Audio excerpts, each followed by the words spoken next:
what's going on? Thank you for tuning in for this episode for the Eye Health, the Powered by Iron Health podcast. This is where our mission is. We want to create a community that raises the standard of small business. We are interviewing small businesses around the Westchester area. Health right now, that's our main focus. And today we're here at Ren-Shen Healing in Tarrytown, New York. Hello.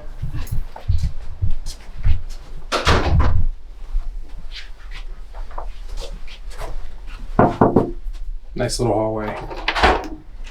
Hey Joe, welcome Sean? to Ren-Shen Healing. Come on in. Good.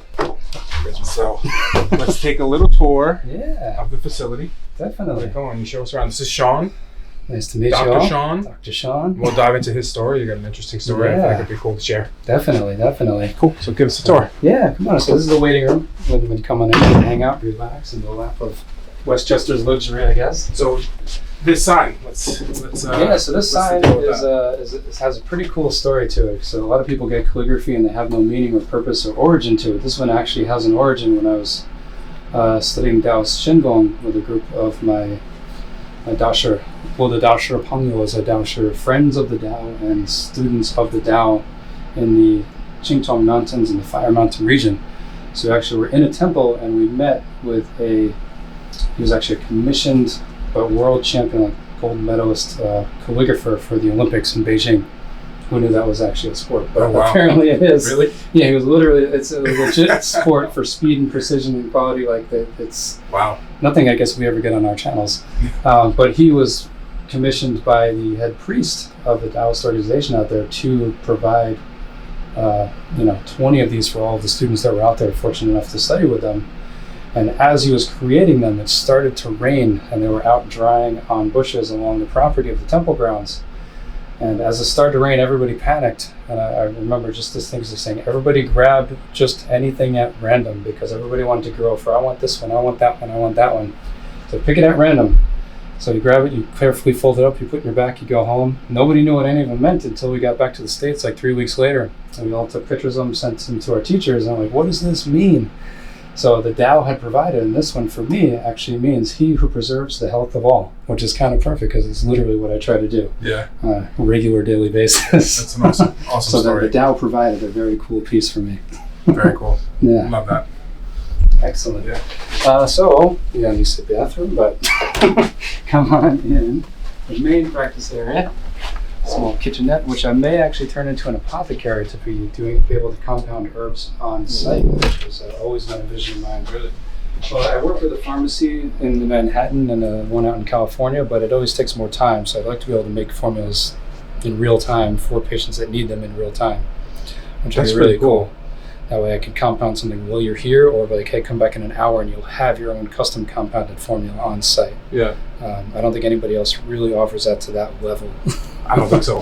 Which is very, very cool. And this is the main kind of community area. It's open to, at some point in the near future, I want to start teaching Qigong and meditation, maybe some Tai Chi, have some lectures and workshops and classes and courses. You know, I'm a knowledge geek. I love to teach and I love to bring the level of education to anybody that's willing to listen to me talk.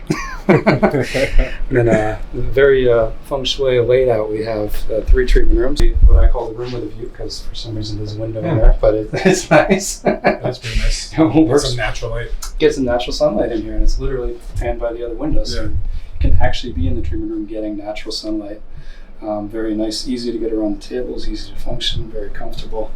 And a lot of patients with anxiety or claustrophobia, this room is perfect because you can just crack that just a little bit. They have the privacy and they have the light, and they get to that state of calm significantly faster than in some of the other rooms. And eventually they overcome that, and it doesn't matter which room I put them in. Yeah.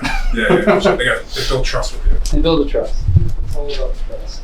What's up with your logo? This is new, right? I don't remember. This is a new rebranded logo. Okay. Yeah, so this is kind of an homage to my Irish heritage. This is actually ancient Ogam, which is an ancient Celtic writing system that I have tattooed on my wife. We have matching tattoos. Very cool. For ours is an RNS, for Renee and Sean, for Remy, RJ, Rocky, Shadow, Stella, Sadie, Shelby. All of our immediate family that we've created together have an R and an S in their names. Oh, very cool. And so we had this actually created by a local graphics, Lael Porcelli. I don't know if you guys know Lael, but she's awesome. I don't. So this is an R, an S, and an H for Ren-Shen Healing. Very cool. Yeah, we put it on, just get a nice brush stroke, watermarks, just a little easier to transpose on things. My original logo was very complicated. I loved it, but it was too complex for most people to even grasp the multi-tiered levels of meaning to it. Yeah. This just embodies the meaning of it right there. It's very cool. I like it. And then the name Ren-Shen Healing, just to go into where the other meaning kind of came from. Ren was originally, my wife came up with the name actually. So Renee, and for Sean, and my name is spelled Sean, S-E-A-N. The Gaelic way, my Chinese teachers did not know how to say my name. So they all called me Shen. So I graduated school being called Shen. And ironically, my Chinese name for my PhD in China is Qi Xian. Okay. Which, but they changed the Xian to the West. But for here, Ren is man or humanity. Shen is the spirit that resides in the heart of humanity. So the translation or transliteration that I like to use is healing the spirit of humanity. That's awesome. Which is a very cool name. Very cool. Very, very cool. Yeah. And then I don't know if you want to go through the other room, but we got a nice middle room, which is similar to the middle room I think I treated you many times in my other office. Yeah. 2 paintings from Japan. This is my great grandfather. It was my grandfather's brother, who I never met, was in the CIA. And when he was positioned in Japan, I think in the 50s or 60s, he came back with 4 paintings. One of my brothers has the other 2 that represent the 4 seasons of the year. Very cool. So very cool. I like to put the chi of me into the office. Everybody kind of gets really calm very quickly. Whenever they walk in the car, I already feel better just by being here. Yeah. What seasons are these? So I believe this is spring with the cherry blossoms and going into summer. Nice. So my brother has fall and winter, which cool. has a little more snow tiered and less floral. Yeah, that's nice. But you get the active birds. And this is I call this the luxury suite just because it's the biggest room. There's different pricing on every room. But this actually have people who, if they're nervous, if they have family members, if they're bringing their grandmother or someone that they need to be with, I have enough space to easily accommodate a few other people to bring in the first-time nervous patient or someone with motor dysfunction or disabilities. And walking straight in ground level is perfect. Everything's ADA compliant, and there's no issue getting anybody into the office at all, which is one of my personal goals. I don't have anybody have trouble getting in to get me. 100%. And I've got my compendium of library books here, which is actually 2 rows deep. You only see the first row. Oh, it is? Yeah. This used to be in the front room. This used to be in the main room. Yeah, and everybody come in to take... Well, ideally, look, I'm sure there's a few books that didn't make it back. Yeah. But there's a lot of really difficult to find books in here that have tons of knowledge that you almost have to know how to read them to actually get anything out of them. Yeah. Which is cool. That is the pretty secrets cool. of the universe. All contained in there. That's what happens here. Yeah. Makes sense. But I love the flow of the new space. Yeah, no, it's beautiful. It really flowy. And then here's somewhat unfinished. I want to do a lot more to this space, but it's kind of my lair, my brain lab, where I spend a good amount of time in here. And food, rest, relaxation. If I need to take a quick power nap, another painting. I did not pick this one up in China though, but I thought it was a cool piece. It's really cool. It's actually wood paneled and hand painted. I think watercolors. Oh wow! On there, which is really nice. Which it just gives a nice feel. Kind of goes with me. Yeah, it's nice. And as homage to my old space, I grabbed the sign off the building and brought it into here. That was on your old space? That was on my old space above the stairs. So you changed your logo before? I changed the logo before moving. Yeah. Nice. That's great, man. Yeah. Then for my creativity outlet, I have my 3D printer that I'm still learning how to use, to be honest. It's a little tricky. But I have ideas of basically building models for developing patents and medical devices and different technologies that I want to advance into on some level. And then my precious project over here is my surface electromyograph system and a temporal spatial parameter for live, active, dynamic nerve conductive studies, essentially, and gait assessments, motor dysfunctions. It's a whole lot, but it's a lot. But it's very cool. It fits in a little metal briefcase, and you can bring it around. Like I could bring it to buy Iron Health sometime. Yeah, you should. Run it through some people and just be check it out. Like, what it is. So you just put it on people. Yeah, you can do it for peak performance, sport performance. If muscles aren't firing properly, you can figure out why they're not, what nerves aren't firing, then so apply the acupuncture and fire those nerves again. Oh, interesting. So you can actually increase performance. You're doing it during movement then? Yeah. Okay. Yeah, so you wear those. Traditional EMG? Yeah, traditional EMG is a needle where you're still, you're not actually allowed to move. They put a needle in and they send a signal to the nerve and then fire the nerve. So the nerve is firing because it's being externally stimulated from a needle. This actually just goes off of the firing that your body's doing. So as you put them on, you can move. There's no needles required for that, but you can use them to identify where things are not firing properly and then rewire the system essentially. Very cool. So many applications to that. And, I'm pretty sure I'm the only person in this part of the country that has anything like that as well. Yeah, I haven't even heard of that. Yeah, it's an Italian company, so must be good. I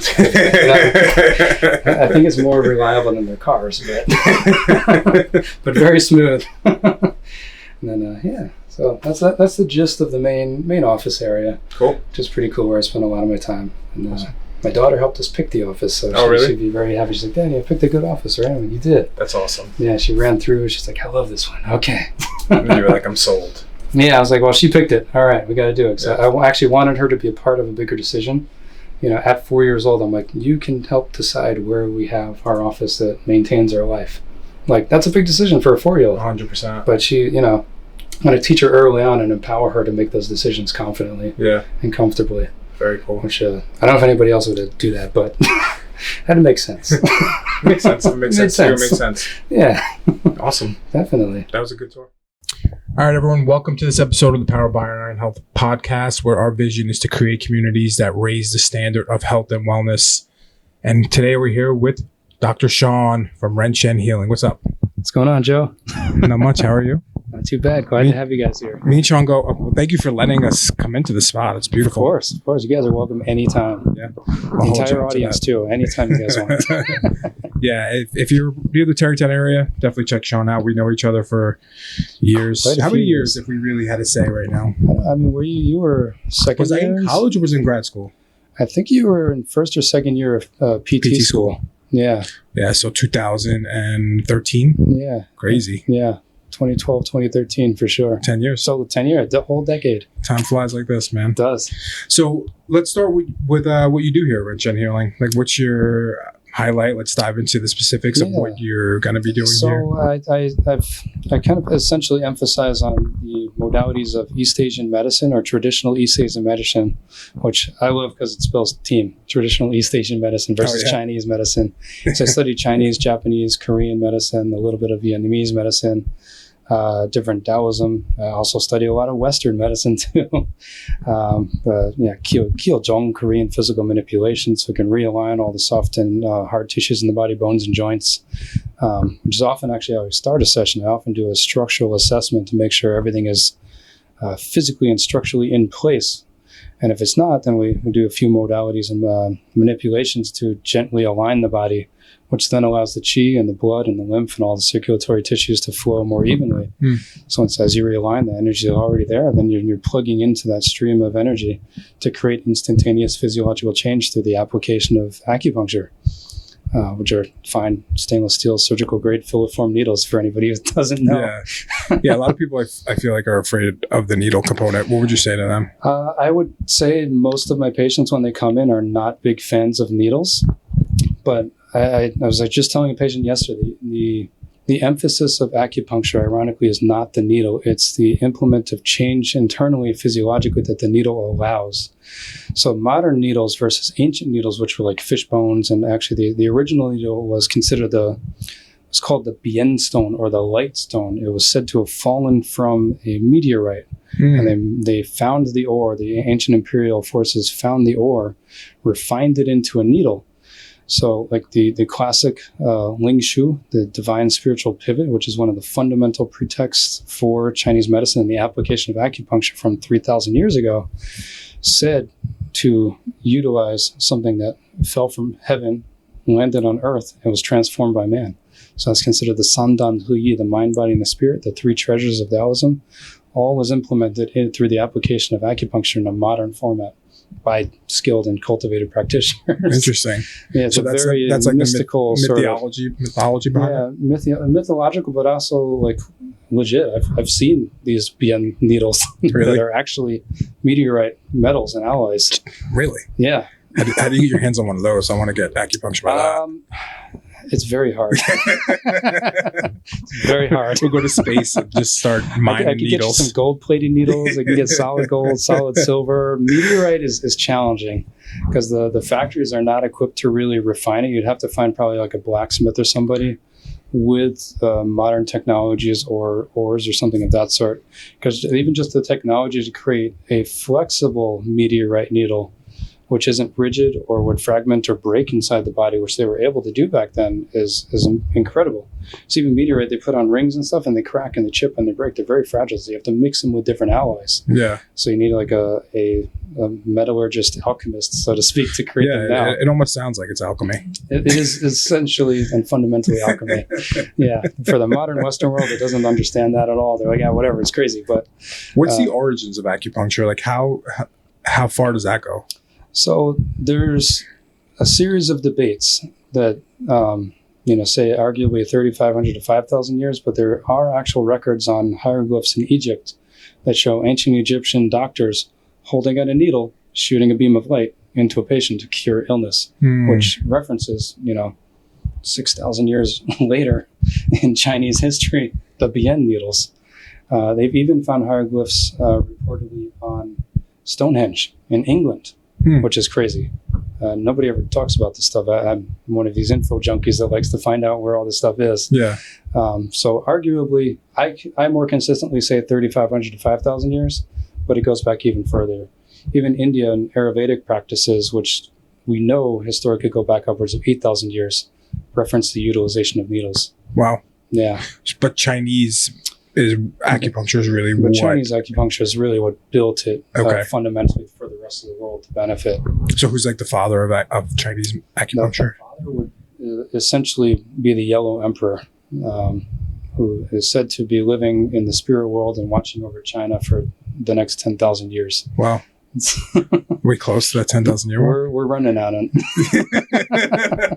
It's been a little while since he's been dead. What happens next? I don't know. Nobody knows. All right. Well, let's hopefully he stays around a little longer. I love the history of that stuff. That's really cool. Yeah. And like Chinese medicine in general, right? It's so ancient. There has to be merit to it. Yeah. It's worked for centuries. Well, it's fundamentally rooted in Taoism, and Taoism is kind of that first religion. And people say, what is the Tao? And the Tao is something that cannot be named. If you can name it, if you can identify it, if you can give it something, it's no longer the Tao. So it is like the ultimate ethereal kind of universal thing. And even religiously, not to touch upon too much religion because it's kind of a hot topic, but Taoism is the only religion that accepts and considers all other religions to be a part of the greater Tao. So everything is a part of the Tao, whereas every other religion excludes and disarms and attacks all the other ones. Very true. Which is very interesting. So I gravitate towards Taoism, even as birth Roman Christian now, not practicing Roman Christianity or anything of that sort, but Taoism just suits so many people, but it's never talked about. Buddhism took off a lot more. Yeah. Which are they similar? Similar, but very different. Buddhism is more cathartic about emptying yourself out, becoming an empty shell and a vessel and giving back until there's nothing left. And Taoism is about controlling and bringing in and making yourself stronger and more fierce and more ferocious and more intelligent, more of a force of qi to create positive change upon the world around you. Whereas Buddhists go to the mountains and they wither away in their own spiritual transformation, which is part of it. Not only that, but I'm sure there might be a Buddhist out there who's going to get mad at me. There could be. But it's an overgeneralization. Not a personal thing. I love Buddhism, but Taoism is meant to make you strong. Taoism is fundamentally where Chinese medicine came from. The art of universal observation and spiritual observation, astrological, cosmetology, communication with different deities, herbs, plants, spirits, things of that sort. All come together to essentially harness the powers of the earth and the heaven into man to improve humanity. Very cool. Yeah. It sounds like I want to read a book on it. Yeah. There's a few I can recommend. You can check my library over there. Yeah, we'll check after. I didn't show you my secret stash library of all the really good stuff. It was the second layer. No, it's in my office. Man. It's different. I can't stay with that. That wasn't for the tour. No. In Chinese, they would say it's closed door. You have open door or front door, and then you have behind the closed doors. So this other stuff is closed door. So is acupuncture magic then? Is that what you're saying? Actually, I was being a little tongue-in-cheek, but yeah. No, but it does have magical origins. A lot of my patients consider me someone who is capable of magic in some way, shape, or form, because if you can create a positive change, and physiologically or spiritually or emotionally, that someone doesn't understand, and as a practitioner, I'm sure there's acupuncturists out there who do things and like, wow, I don't even know how that worked. It's like, is that not fundamentally magic? Yeah. Magic is just a science that we don't really truly understand. True. It doesn't mean it's mystical or fake or Harry Potter or anything of that sort. I wish it was like Harry Potter. That would be more tangible. Yeah. Yeah, you're right. If I had a wand and just like you're fixed, you're fixed. Taoism does have wands and things of that sort. So do you guys. Acupuncture needles. That's the needle. Technically that's wands. The Ling Shu. That's your spiritual pivot, your divine spiritual pivot. Is that the definition of that? That's what it's called? Ling Shu. Ling Shu. Yeah. I never heard of that. Yeah. The Ling Shu is the divine spiritual pivot. Interesting. Yeah. What other avenues can be a divine spiritual pivot, or is it specific for needles? No, you don't need a needle to do it. Needles are just the medium for acupuncture. Mm-hmm. Okay. But you can Fa Qi or Sen Qi directly to patients. You can hold a needle between these two fingers. This is called the immortal sword hand. You'll see if you watch like a Chinese movie, they'll hold the sword like this, and they'll send their qi out, which is your. I can't do that. No, you got middle and pointer. There you go.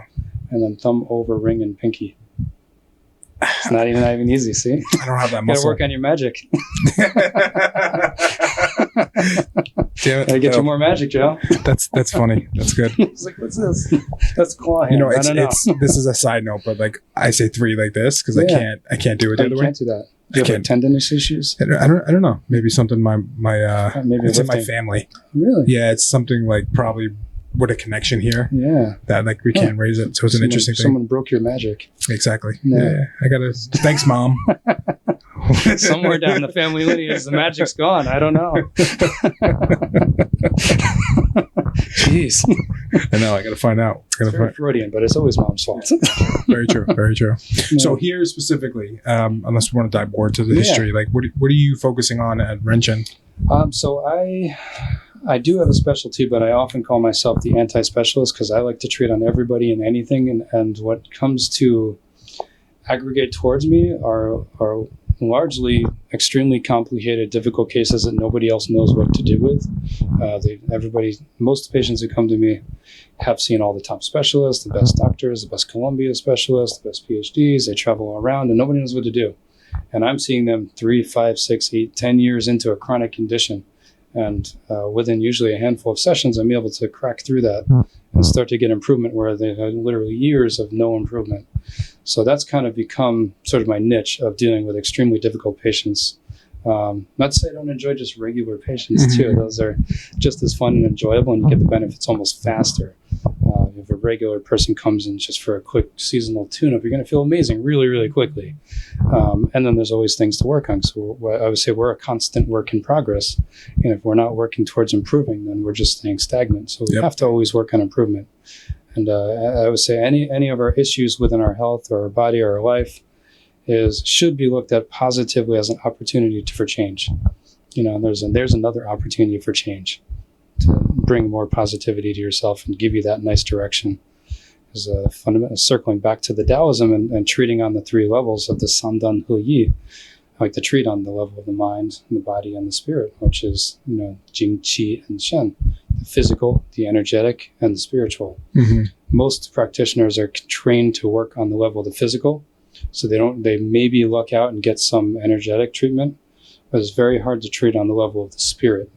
When you can really create someone with the highest level of spiritual transformation, then you're actually treating the level of the soul or the different souls within the body, which is considered the highest form of classical or traditional Chinese medicine. Is that something that's taught or something you fostered over the years of doing this?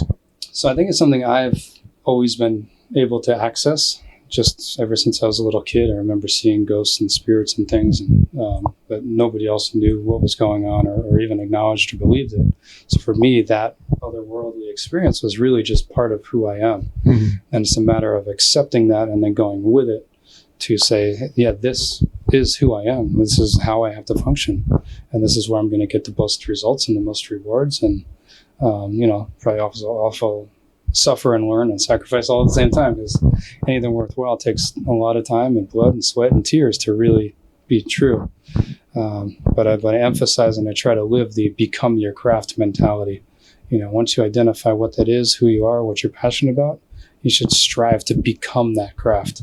People are like, you have to turn your hat off. I'm like, no, it doesn't matter where I am. I can go up to people. I can tell them what's going on. I can help them. I can assess their gait physically. I can feel their energy. I can feel their emotions. I can transfer it. I can transform it. I can help them, just randomly. Everybody around the street, my hands literally get hot like a coal in them when someone's nearby that needs help, which is, not normal. Yeah, I don't think so. It's like a beacon. Hey, come here. Here's my card. Come see me. Or they need a hug or something. But yeah. Do you, on that point, because this is something that I've found over the years of treating, there are, like, what's your stance on healers, right? Some people out there are gifted in that way, where they can be, they're born with being healers, and some are not. So what's your take on that? I think it's completely individually based. I've met a lot of healers that are not functioning as healers. They're doing something else and they're struggling with what they're doing because they're not actualizing their true potential as what they're supposed to be and what they're universally gifted from the time of birth, which predates heaven. There's pre-heaven chi that comes and decides, hey, you get to go into earth now. You get to go in that body. And you have to manifest it or not, and you die and you go back and you do it again. But there are a lot of healers out there who maybe have a little bit of potential, but then get squandered by greed and corruption, and they wind up faking and scamming a lot of people. And you think they're doing something, because there's a very fine line, and they may not know they're doing it. Like the Long Island medium, I mean, she was caught totally a few years ago. So just faking it. She had potential. I can see it. She has those yin eyes that can transcend that veil, and she can see things. But I think because of the stress of TV, the popularity, probably a lot of the hairspray, she, not to attack her, I don't want to get a letter from her, but I think she had a natural gift, to be honest. But the demands and external stresses of drawing too much attention and profiting from a gift like that to such a high level, the gift begins to rescind itself. So when you're too greedy, you're overdrawing yourself from it, then that gift can be taken away or can be held back until you realize, oh, I can benefit from it, but only to a certain extent, but I still have to really help people. Yeah. So I think there are a tremendous amount of healers out there, and there are probably a lot of healers that need to be healed, because you learn how to heal often through suffering. Yeah. So you don't always understand where you're coming from. You don't understand how you got there. You don't understand what you're supposed to do. And certainly nobody around you in their general community, because we're all basically torn down to not process things that way and to just ignore it. You didn't see that shadow. You didn't see this. You didn't see that. You didn't see your grandfather. Nobody's talking to you. Yeah. It's like, maybe you were. Maybe you did. Why does society get to dictate that I can't project myself into that world because you don't understand it? Yeah, no, that's a very good point. Yeah. I mean, there's definitely boxes out there that people are in because it's normal. Yeah, that's why people seek out like different forms of meditation. I think you were doing the isolation chambers for a little while, right? Yeah. To like thin that veil, because your magic is broken. I know. My magic fingers. I have to get it somewhere else. It actually should be that hand. Can you do it in that hand? Let's see. Let's test. What is it again? No. Yes, you're closer. You're closer. You may still have hope for magic. So you don't have the ring and the pinky down. Yep. There you go. There you go. See, she's Erin's got behind it. the scenes. She's got full of magic. Yeah. I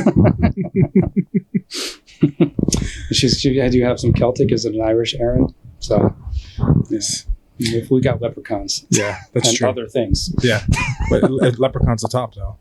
Leprechauns are not necessarily nice. Conor McGregor's the top. Well, I don't know. I don't know about that. It's kind of a poor representation. Yeah. But he's got a lot of notoriety where he could use that for good. Exactly. Well, I mean, back to that point too. You hope that most people, if you're a good person, you're gonna use it for good, right? But then there are people out there who don't, and that's the problem. I think when you're good at something, you get surrounded by people with less than good intentions, and they want to eat off your plate. So they want you to have a bigger plate. And they don't care if it's good or not. Interesting. Yeah. It's like riding coattails. Similar analogy. Yeah. Literally.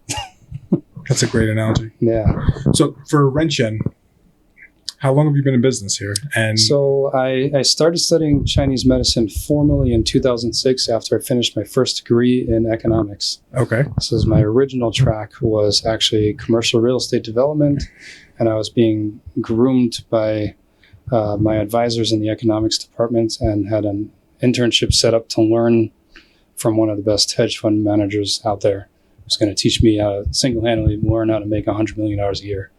Wow. And right around the time when I was going to graduate, I think it was towards the end of June of junior year. It was 2005. I graduated in 2006.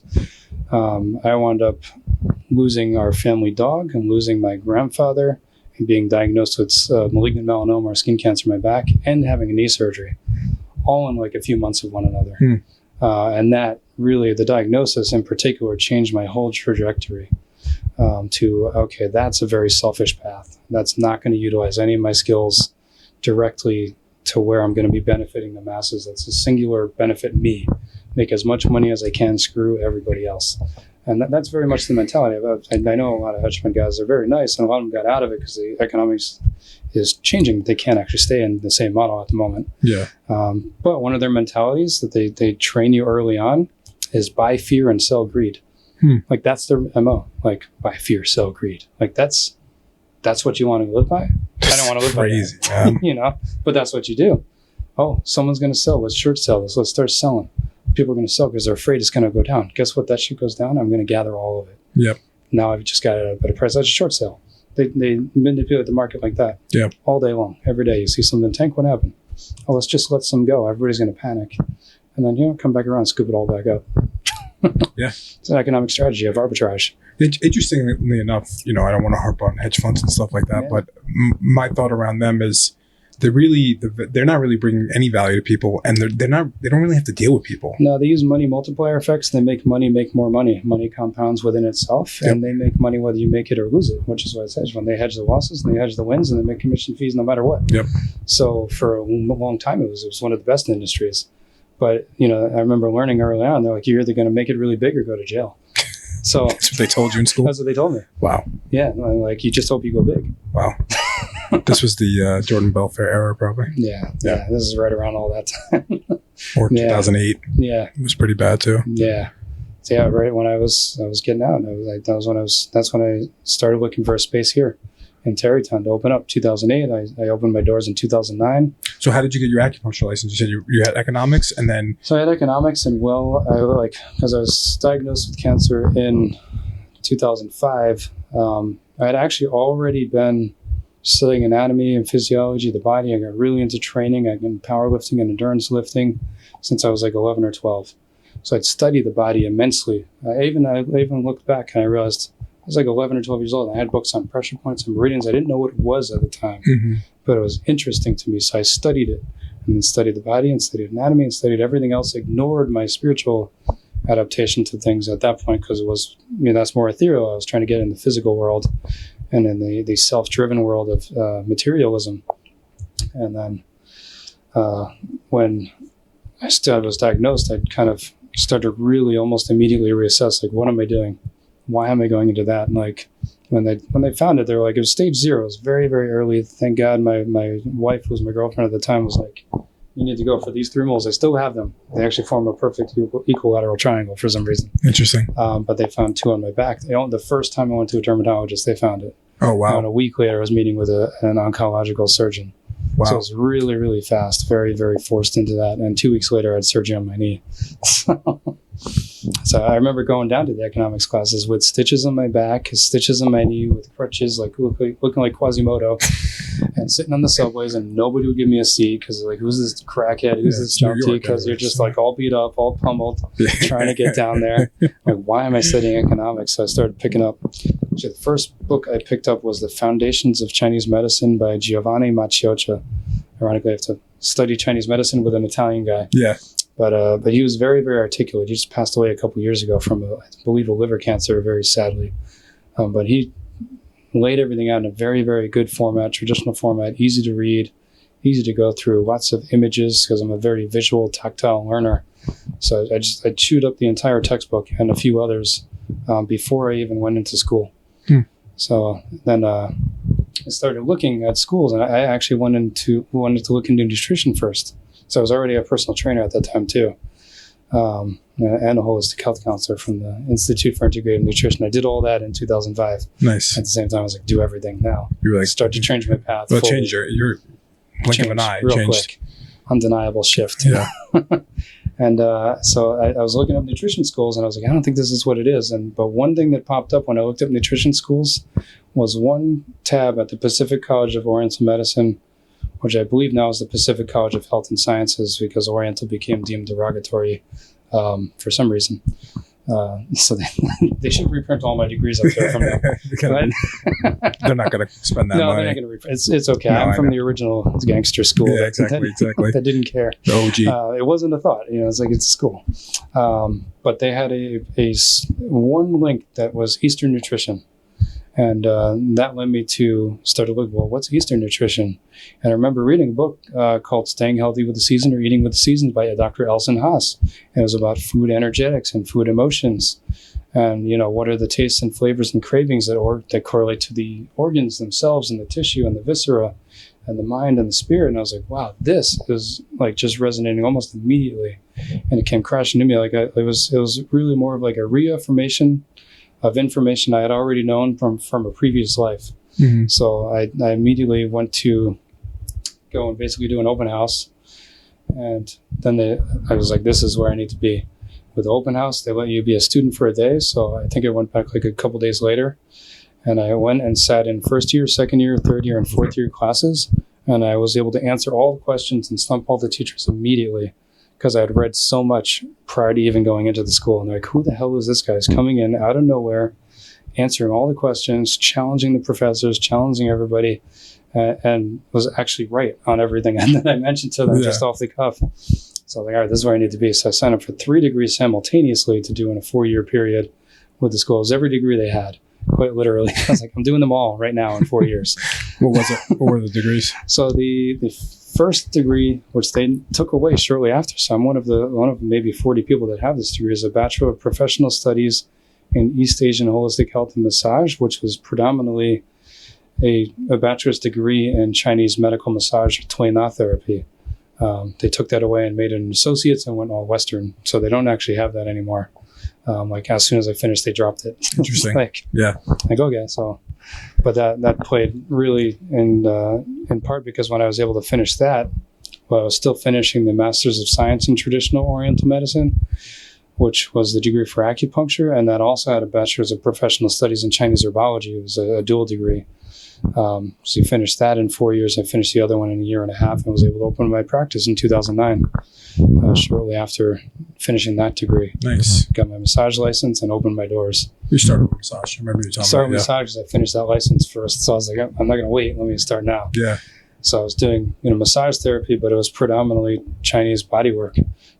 All Tui Na, really structurally, functionally fixing people. And I was able to use cupping therapy and gua sha therapy and different pinching therapy and pai da and all the other hand techniques, moxibustion, anything but needles. I was using everything in Chinese medicine except the needles because I had to wait for that license. Mm-hmm. Makes sense. Yeah. So you opened up your business though when you were in school? Yeah, when I was 24, I was still in school. It was cool. I mean, I was happy. Like I was going with students and they're all like, oh, I got 3 patients in clinic. I'm like, oh, I got 25 in my home office. Like, it wasn't a home office. It was like I rented a space. But I was like, yeah, I'm paying rent. I've got patients already. I'm building up my practice to go, which is really cool because I just wanted hands-on experience. And I mean, to this day, I'm rapidly encroaching upon 50,000 patients that I've treated in a relatively short amount of time, compounding over, now I can see 3 patients an hour, depending on the space in which you're working in. Very cool. But the more people you work on, the more people you help, the better you get too. How many people do you want to help? As many as I possibly can. Okay. And I'm reassessing how to do that. So I think teaching people how to do different work, teaching people on a larger scale, opening workshops and programs and classes is going to be a way that I can far exceed my physical limitations of treating 2 or 3 people at a time. Mm-hmm. You have a point of diminishing returns to your own energetic output. And once you figure that out, you're like, okay, that's where I can be. I don't want to diminish my returns. So, all right, this is a comfortable number. Let me shoot for that all the time. And then really the next goal, which I've tried in the pandemic, was to hire other acupuncturists, which is quite a challenge to find the right people. I've interviewed quite a few, and then they didn't even understand what I was really saying when I was talking to them. So I'm like, that's worrisome, given the nature of the patients that I tend to see in my office. Yeah. You can't communicate with me properly, and I don't want to have to babysit and teach each practitioner how to treat the patient. Yeah, I will for the right patient, though. For the right practitioner, I would take them on as an apprentice and mentor, and it would be a tremendous opportunity. Yeah, I feel like that's probably the route you have to go. Yeah, I have to mold somebody. Do that. And again, the new office will allow that.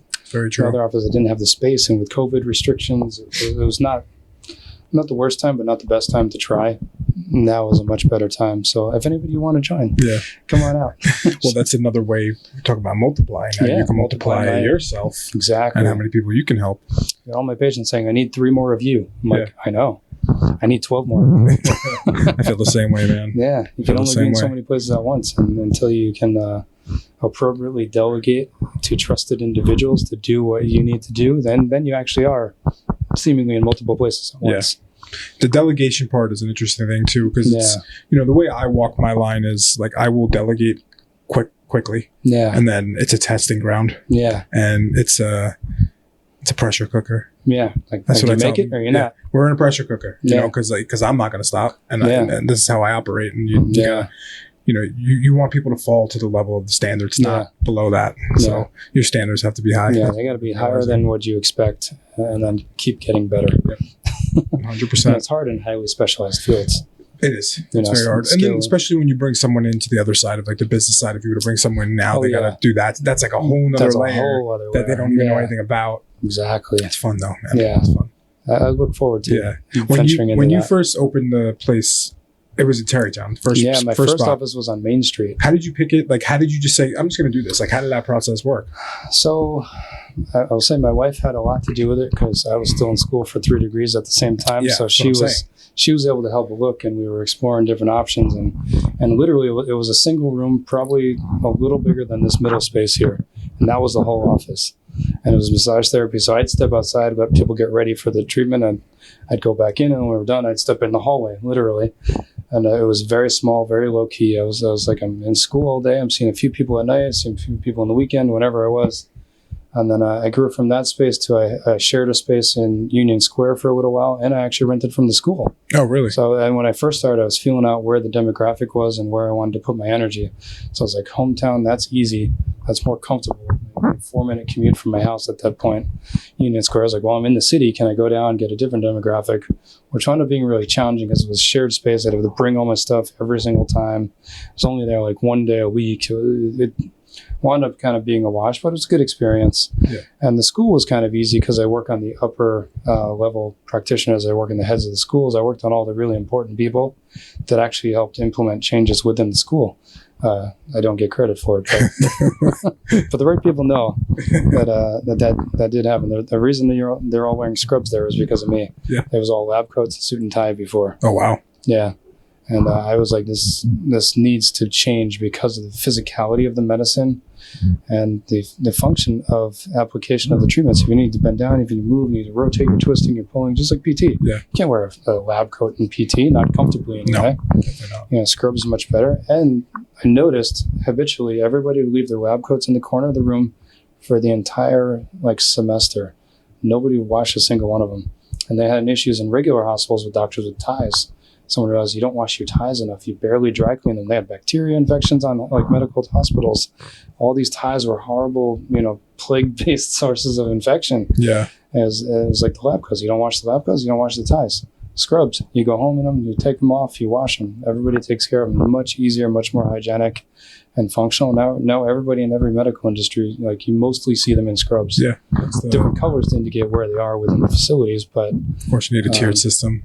Yeah. So you need a bravado color. But it's generally more hygienic, more comfortable, more functional. For sure. And I think they look pretty good. Yeah. They have fancy ones now too. Yeah. I won't do the pants though. Just the top. I was like, not the pants. Then I'm in pajamas.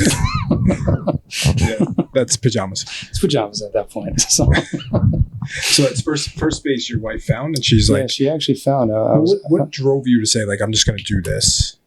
Really, the fact that the doctors told me if they had not found the skin cancer when they did, I might not have made it to 25. So I was like, you know what? I mean, whatever time I have here, if this thing comes back, if it spreads, because I actually spent 4.5 to 5 years of that Chinese medical school process still watching a lesion on my spleen. So the entire time I was there, I didn't know if I had a metastasis or not, or if it was anything. Turned out to thankfully not be anything, but I went through the entire program not knowing what was on my spleen. And they kept watching it, kept scanning. I had CAT scans first it was every month, then it was every 3 months, then every 4 months, and every 6 months, and once a year. That was paired with PET scans every 4 to 6 months to make sure that it wasn't alive and moving, whatever it was. Yeah. So largely fear and I guess probably the fear of not being able to make an impact while I'm here. Large scale impact. Very interesting. I guess I could probably narrow that down to wanting, we're here for a reason. I want to make an impact. Yeah. Because most people are blinded by fear the other way, not making a move at all. Screw it. If I have 2 more years, I'm going to do whatever I can to help as many people as I can in the time I'm here. I mean, I could walk out tomorrow and not be here. Yeah. That's, I think it's a good mindset. We're not being morbid. Yeah, it's not morbid. But to learn that at 21. Yeah. Yeah. I'd immediately grow up. Yeah, for sure. Like, hey, I just turned 20 when I was top of the world. It was December 2004. It turned into 2005. And by March, it was February, March 24th or 25th, I was diagnosed. So 3 months into being 21, conquering the world, hedge fund direction, boom, might not be here. Wild. Yeah, So, put you right on your ass. Totally. That's cool. It's a cool story, man. I mean, I think there's more in there for lessons for people who want to start businesses, right? Oh, yeah. Like, what would you say to those people who are on the fence or know they want to and they don't know where to start? So I would say anyone who wants to start a business, first, again, figure out what your passions are so that because you're never going to work harder than when you work for yourself. Anyone who has truly done that will say hands down that is absolutely true. 9 to 5 job, 7 to 8 job, whatever it is, you're working hard, but you're working hard for somebody else. And it's never worth it as much as you think it should be. But you'll work 24 hours a day, 7 days a week for years for yourself. And you'll be more gratified and more satisfied than ever before because you're doing it for you and for your cause and for your vision of what you're physically, mentally, spiritually, emotionally here to be for. So I say first, follow your passions and figure out if there's a logical, feasible, monetizable way to build it into a business. Otherwise, it could just be a nice passionate hobby that gratifies you in other ways too. Yeah. But, once you know that, then figure out, now where should I set this up? Where's there a need? Not where do I want it, but where's there a need? Because if you go somewhere where there's no need and nobody wants you, then you're going to fail no matter what. Yeah. Very true. Thankfully, virtually, we're allowed to do a lot of other things. So you could set up somewhere remotely and there's thousands and thousands of different ways of being creative and exuding your passion and sharing with the world now. So that also brings down the cost of brick and mortar and overhead and rent and insurance and all this other stuff that stops many people from even trying. But set up a quick business corporation, figure out which type you want. LLC is probably one of the best ones just to start with. Sole proprietor's cheap. You can do it for $100 in an afternoon at the county center, quite literally. But you don't separate yourself from the business and liability. So going an LLC route, whether it's an SRC, you can determine that later. You can actually change it too. But an LLC will cost you a little bit more, but not tremendous. You could even file it yourself if it's a simplistic business, or use companies. I'm a big fan of Cervico up in Albany. They do everything for you for a small fee, and you're done within like 3 days. There's companies out there that are very affordable. Do not use LegalZoom. They're not lawyers. I used them initially, and I got all my money back because they were terrible. So you think it was ChatGPT now? ChatGPT, I think, is kind of be probably used by these companies. Yeah. So you're going to be speaking to some AI robot. But, they can scan thousands of documents in a second. Yep. So they're proving that it's actually a really good resource. But like anything, just like the internet, there's an influx of a surplus of information. How do you sort through it? How do you identify what's right? You don't want ChatGPT pulling off of Wikipedia on how to set up your business in your area, your local municipality. Like, you need to actually do some legwork and set it up that way. But it's fundamentally start with a passion. What do you like? What do you enjoy? And is there a need? Keep it very, very easy. 'Cause I would say everything is simply complex. It's very simple until we make it complex, and things are very complex, and unless you really understand them, and then they're simple. Yep. It's a good way to put If you can't make something complex simple, you don't really understand it. So Yeah, I've heard that before. That's really it's really good stuff. Yeah. For you, when you started, what were some of the biggest hurdles you had to overcome? Just kind of trying to hold myself back. And my wife would tell you I jumped into everything head first, and I didn't always take all the right steps. So we were a great balance because she was very pen to paper, cross the T's, dot the I's, and I'm like, yeah, I think we got it right. Let's just do it. And that's funny. That's come back to bite us a few times. And shoot, and just like, all right. So now I'm more meticulous in setting up my other company, Dark Star Hemp, which is much more of a legal litigation type of thing. So you cannot miss those T's and you cannot dot those I's. Yeah. So every step of the way. But I'm like, what do you think about this? Should we do this? Did we do this? I've slowed down in that regard, and I've learned from our growth and development together to take your time and do it right. Do it right, do it once. Don't do it multiple times. Don't have too many errors. Yeah. Because and then talk to other people in businesses, because if you can learn from the mistakes that other people made, then you no longer have to make them. That is homage to an old Chinese saying, a fool learns from the mistakes of themselves, and a wise man learns from the mistakes of fools. Quite literally. Yeah. Learn from other people. And most entrepreneurs are out there are very willing to talk to anybody who just wants to learn and experience, and like, how did you do this? What did you go through? And just like we're doing, Yeah, exactly. Like literally. And if you just open up a little bit, get a little bit out of your comfort zone, just go talk to people like, hey, that's really cool. How did you do this? What did you run into? What did you see? I'm hitting this problem. What do you suggest? And 9 times out of 10, people will give you a few minutes of their time, but that few minutes of the time is distilled into a highly specialized form of information that you would normally have to pay a consultant thousands of dollars to get. If they like you, they'll give it to you for free. Mm-hmm. For sure. Yeah. The older I get, the more I realize the importance of having friendships and groups that I can go to and bounce ideas off people who are going through similar struggles, because it's a lot. And there's a lot out there, and a lot of hurdles. And starting in New York State in particular, like the red tape capital of the country, practically the world, you want to do anything, you got to jump over 25 hurdles just to get to the application. And was it the right application? I don't know. Yeah, you don't even know. Back to the end of the line. Do it again. What for this space? Did you have to build this space out? So this space we had to build out a little bit. Thankfully, it was pretty much all built. The landlord was phenomenal. I negotiated a longer lease than what he was asking for, which helped leverage me in. And being in my previous space for 12 years local, it was easy to look up. He's like, oh, this guy's not going anywhere. He sounds like a phenomenal tenant.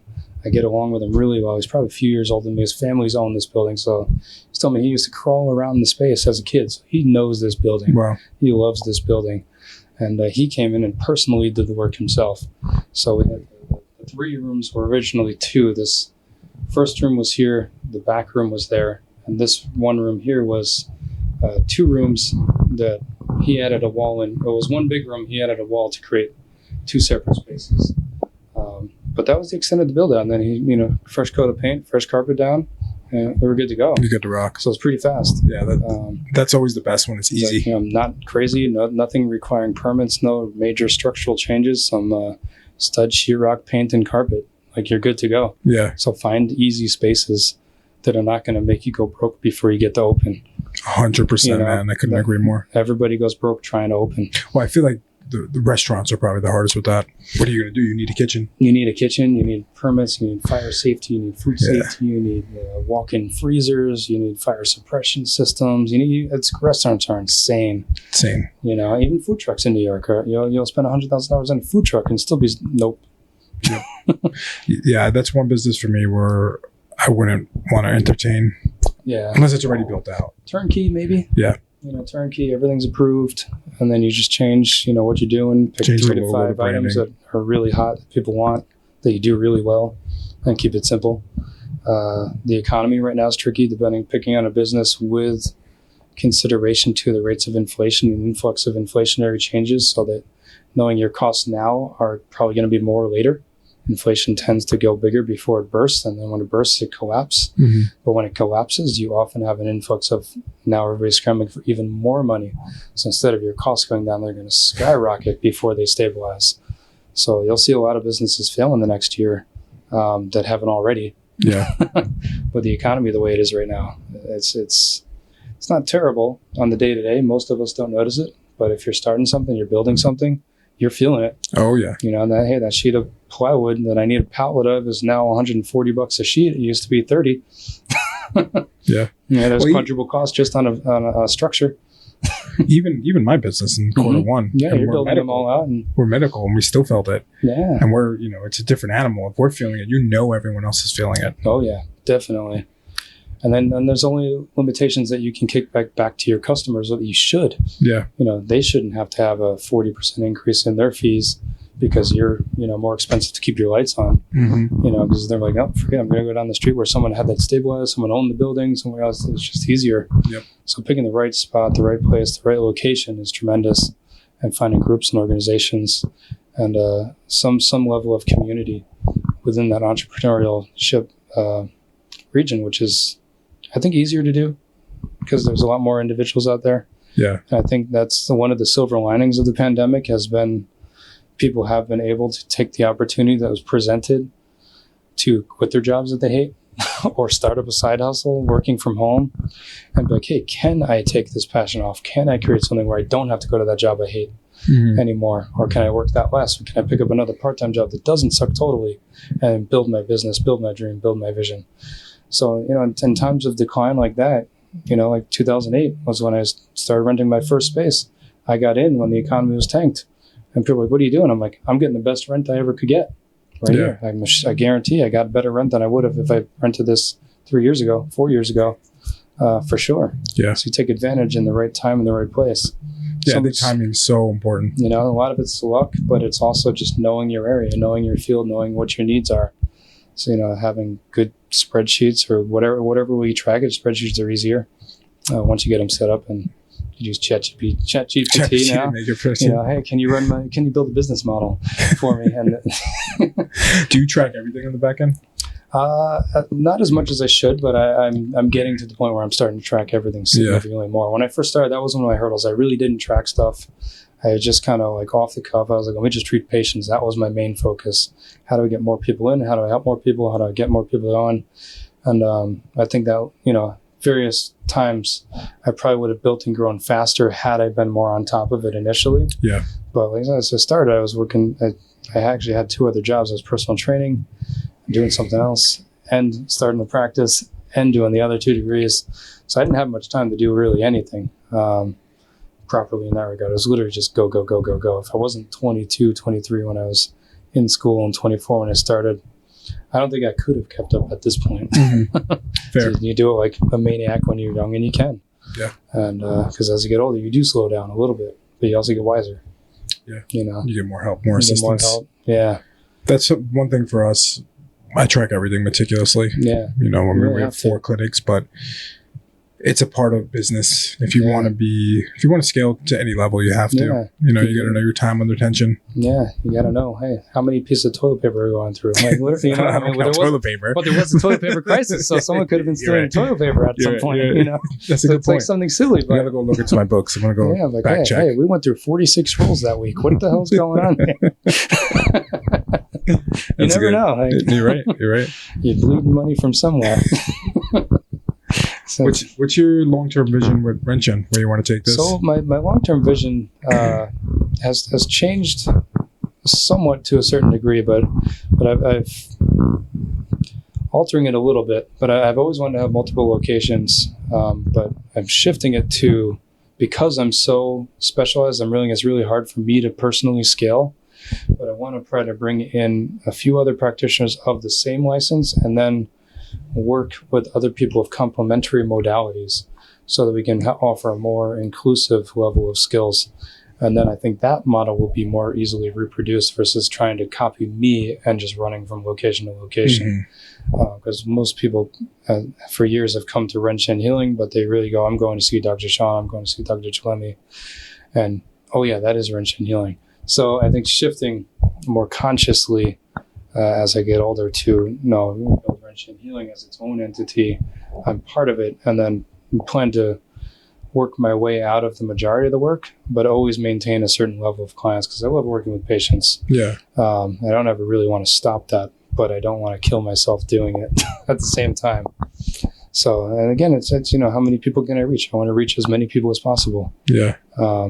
So then growing into Dark Star Hemp, a whole other complementary modality of wellness products, essentially. So let's elaborate on that. What is Dark Star? So Dark Star Hemp is a company that I've been building for the last coming up on 2 years. It's ready to launch in a few weeks, hopefully, officially. Congrats. You can go online and buy our products. We actually have 7 products already designed and developed, but we're going to launch with 2, which is really one product, which is fully hemp-derived with 0.03 or less THC, so it's completely legal, non-psychotropic, to enhance your ability to be highly functional, not just high, as I like to say. Keep you cool, calm, and collected, which are Dr. Chill's 3 C's. Dark Star, I'm Dr. Chill, Ren-Shen Healing, Dr. Sean, Dr. Chill, whatever you want to call me, as long as you know me. Good. But Dr. Chill is going to be that kind of embodiment for that business. That'll probably transcend both. That patients now will call me Dr. Chill. I just didn't put on my scrub yet. Yeah, that's a good nickname. Yeah, it's brandable. It's brandable, exactly. So building more brandable complementary modalities and businesses that work synergistically together within my realm of businesses, and then other businesses as well. Create that community ecosystem to support the wellness industry in our communities that we work in and around. So we can all collectively have a broader reach. So I mean, CBD is phenomenal for stress reduction, stress mitigation. It negates some of the impacts on stress. I have a lot of high executive CEOs taking my products that realize, hey, I'm going to board meetings, I'm going to reviews, and after a month of taking this product, just 1 capsule or 1 dropper full a day, I'm sleeping better, I'm waking up more cool, I'm waking up clearer, my hothead personality, nobody's complaining about me breathing down their throat anymore. I'm going into stress and just dealing with it without it having it shoot my blood pressure through the roof. Athletes take it. It works on the same endocannabinoid system as the runner's high. Mm-hmm. That's actually an activation of the endocannabinoid system. So if you're a triathlete, a distance athlete, just someone who really hits it intensely, hemp-derived CBD, Dark Star hemp in particular, is really, really good for post-treatment, for post-exercise recovery, continuing that ongoing high, muscle recovery, fatigue reduction, joint inflammation reduction. Essentially just get you to be your best with 1 pill or 1 drop a day. It sounds like a magic pill, but it really is kind of a mystical plant that I believe wholeheartedly can change so many people and ideally reduce their reliance on over-the-counter pharmaceuticals or prescription pharmaceuticals. I even just read a study the other day that for neurological pain, the implementation of CBD or a strand of CBD, because there's a variety of strands within CBD. CBD is full spectrum. There's over 450 identifiable strands that impact different levels of the systems through the body, that through a process of reverse chromatographic screen, you can isolate out the strands, and you can have like CBG, CBN, CBA. So those are being isolated, extracted, and composited, and they're hybridizing the seeds to actually breed higher levels of CBG, CBN, CBA. So your plant specifics are now growing to, this is going to help with sleep, this is going to be more of a stimulatory effect, this is going to be more of an anti-fatigue effect, this is going to be more of a mental clarity effect. So you can, in the future of CBD with Dark Star Hemp, is to target these specific areas. And what I want to grow and develop in the next 1 to 3 years with is actually creating a custom blend of these strands for the individual. So this is your blend properly created for you at your time of need. That's why you bring in the apothecaries, bring in everything. And then infuse those oils with herbs and other things too. So you can bring in the emphasis and the essence of Chinese medicine into the inflammation and carrier oils of the CBD product, and essentially create new ways of treating the body and the mind and the spirit. That's a great vision. So that's like one of my baby projects. That's like, I need to take this as far as I can possibly go with it. Yeah. Our founding fathers of America were hemp farmers. Yeah. The Mayflower's sails were made of hemp fibers, and the Declaration of Independence was signed on hemp paper. Oh man. Literally. That's a great vision, and that's a great story right there. Yeah. So sharing that. Yeah. Sounds really cool. I want to take some hemp now. Yeah. Definitely. Dark Star Hemp all the way. So if anyone wants to find out about Ren-Shen Healing or Dark Star Hemp? Yeah. Where can they check it out? Well, we've got a Dark Star Hemp website will be up and running in the near future. We're very, very close to getting that wrapped up and ready to go on official launch. There is a Dark Star hemp.co hemp Instagram page you can follow. Not a whole lot of information on there yet, but that's the place to be because you'll get all the announcements coming up through there. There's also Ren-Shen Healing Instagram page and Ren-Shen Healing Facebook page. So the usual social media avenues, if you look us up, look me up, the website, you can find all my information on there. All scheduling, booking is all online. We use JNAP. I think you're still using JNAP too? No. It's got its limitations, but for my purposes, for now, it's good. Pretty easy, pretty fluid. You go online, book whenever you want. Yeah. And then just show up. Awesome. All right. Well, thank you guys for checking it out, Sean. Definitely. This was great. I appreciate it. Pleasure. And if you guys want more information, Ren-Shen Healing, Sean's awesome at what he does. Yeah.